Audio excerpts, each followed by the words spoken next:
عليكم السلام ورحمة الله وبركاته. و اما در رابطه با فضیلت شب قدر،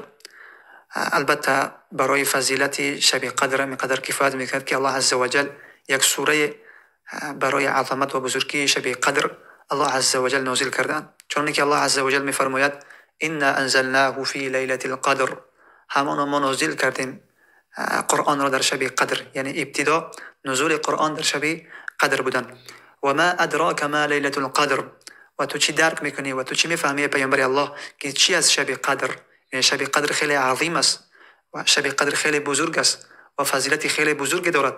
لیلة القدر، حالا الله عز وجل بعد از این الله عز وجل برای پیامبر صلی الله علیه و سلم تشریح میکند و توضیح میدهد عظمت و بزرگی شب قدر را، که شب قدر این است که لیلة القدر خیر من الف شهر، شب قدر شبی است که بهتر از 1000 ماه است، بهتر از 1000 ماه است. یعنی عملهای صالحی که در این شب صورت میگیرد، عملهای صالحی که یک شخص در این شب انجام میدهد بهتر از 1000 ماه است، بهتر از عملهایی است که در دیگر از ماهها انجام می شود. پس این خود بیانگری عظمت و بزرگی این شب قدر است. تنزل الملائکه والروح فیها باذن ربهم،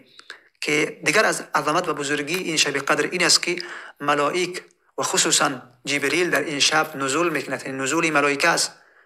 شب قدر شب نزول ملائکه است، چون که الله عز وجل میفرماید تنزل الملائکه والروح فیها باذن ربهم، ملائک و روح یعنی خصوصا با جبریل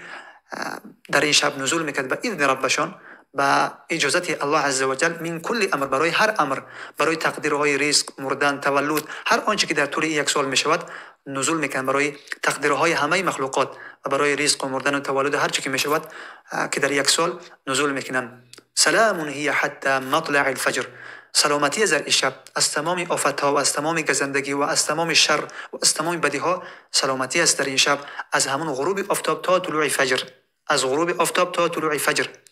سلام هی حتی مطلع الفجر، سلامتی است در این شب تا طلوع فجر. پس شب قدر از غروب آفتاب شروع می شود تا طلوع فجر، همش در این وقت در همه ثانیه و دقیقه‌اش این سلامتی است از تمام آفتها و از تمام شر و بدی ها.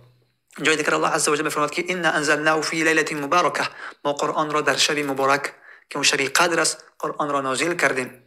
و همچنین میفرماید که فیها یفرق کل امر حکیم، در این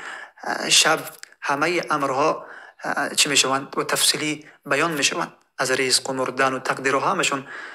امر من عندنا انا كنا مرسلین رحمة من ربک انه هو السمیع العلیم. و این شب رحمت است و همچنین یک رحمت از جانب الله عز وجل است که تا اینکه بنده ها بیشتر تشویق بشوند و ترغیب بشوند به سوی عملهای صالح و هر آنچه که الله عز وجل را راضی میکند به سوی او بشتابند. در حقیقت این بیانگر فضیلت و عظمت و بزرگی شب قدر است که باید هر مسلمان باید که این شب را غنیمت بشمارد و شبهای قدر را. و رسول اکرم صلی الله علیه و سلم، چون که مادرمون عایشه رضی الله عنها میفرماید که پیامبر اکرم صلی الله علیه و سلم در رمضان تلاش داشتند در عبادت و انجام دادن عملهای صالح، ولیکن باز در دهه آخری از رمضان پیامبر اکرم صلی الله علیه و سلم بیشتر عمل میکردند، بیشتر تلاش میکردند و این دولت برش میکند، دولت بر عظمت و بزرگی شبهای قدر میکند تا اینکه شبهای قدر را به دست بیاورد. و رسول اکرم صلی الله علیه و سلم که گناههای قبلی و بعدش مورد مغفرت و عفو قرار گرفتگی است، وقتی که این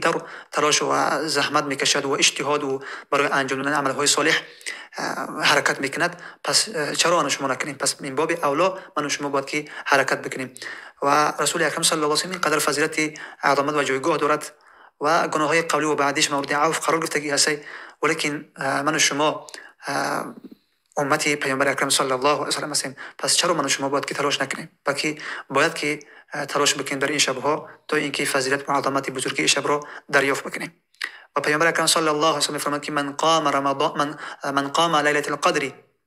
هر کسی که اگر شب قدر را اگر که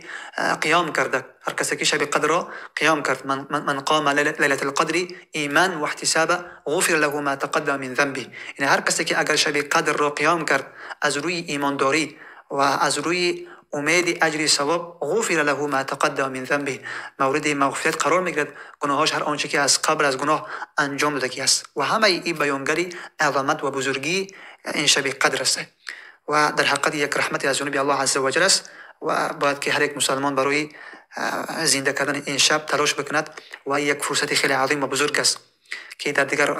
که تقریبا رمضان حصه بزرگش گذشتن و قسمت خیلی کمش موندگی هستن و کسی که در ابتدا در غفلت بدک باید که بیدار بشود. کسی که در مابین رمضان، کسی که در مابین رمضان در غفلت بدک، حداقل در آخری رمضان است، این غنیمت بشمارد و بیدار بشود و ترک بکنه هر آنچه که له لعیب است و مشغول بشود به عبادت الله عز وجل در این شب‌های خیلی عظیم و بزرگ، تا اینکه الله عز وجل تمام مشکلات ما را برطرف بکند و تا اینکه عظمت بزرگی این شب را دریافت بکنیم. بارک الله فیکم و السلام علیکم و رحمت الله و برکاته.